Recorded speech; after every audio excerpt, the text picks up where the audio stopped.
aiuto zero, sprechi che cambia roba. Autonomia, se fa referendum, allora in Veneto se fa referendum non perché il governo non fa fare, perché abbiamo vinto una causa noi altri contro il governo, è durato un anno questa causa, la Corte Costituzionale ha dato ragione al Veneto e siamo la prima regione in Italia dal 1948, da quando esiste la Costituzione, che è autorizzata a fare un referendum. Allora, non stai venendo a dire che il referendum tanto vince il sì, perché bisogna votare. Allora, lo si farà se riesce prima dell'estate, però non è che anche con la storia della Pedemontana preferiscono non accavallare le robe. Male che vada, tra ottobre e novembre massimo se fa referendum. È importante che tutti i veneti vai a votare, perché il grande risultato è l'affluenza alle urne sul referendum più che il risultato del sì. E noi diciamo sempre che non è il referendum mio, della Lega o di qualcun altro, è il referendum dei veneti. I veneti il giorno dopo non vogliono l'alibi e dirmi non sono a votare perché non sono d'accordo con Zaia e con la Lega.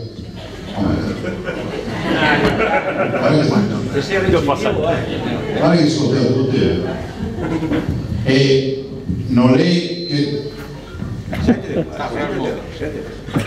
è che uno può dire non vai a votare perché non è un referendum di un partito, è un referendum di tutti i partiti. Capì una roba che il giorno dopo, in base ai risultati, mi viene fuori la forza per andare a trattare. Però qualcuno dice ma il Veneto non diventerà mai regione autonoma. Non è vero, perché la Costituzione, all'articolo 116, prevede che alle regioni si può delegare fino a 19 competenze.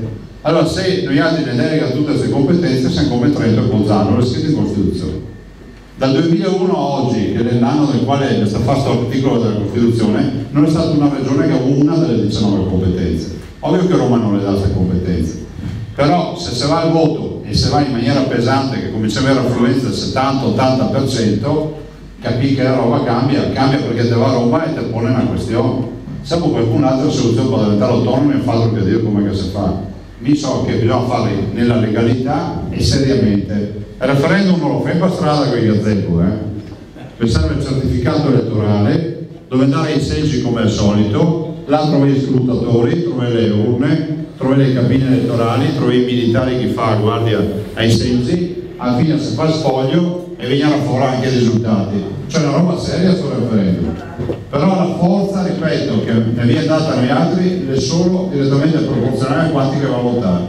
Quindi l'impegno che ognuno dei altri deve ciapparsi, è quello di convincere vicini, amici, parenti e tutti di andare a votare quel giorno. Se vota per modificare l'orario dalle 7 del mattino alle 11 del sera, è una domenica, sarà solo una domenica, quindi attenzione perché qui che non vuole che passi l'autonomia, andare a dire in giro che si può andare a votare anche lunedì, non so penso che fa, si vota solo la domenica, dalle 7 del mattino alle 11.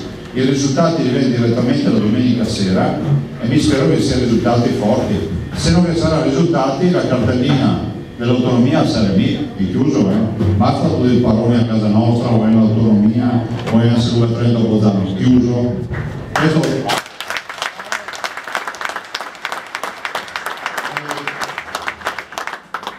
Gli altri per il giorno dopo c'è un bel progetto da presentare. E ricordo anche che con questo referendum nasce la questione veneta. Cioè nasce la questione veneta vuol dire che qualsiasi governo che va a governare, che sia del centro, destra, sinistra o quello che è, comunque dovrà confrontarsi con una regione che è l'unica in Italia che è andata al voto per l'autonomia.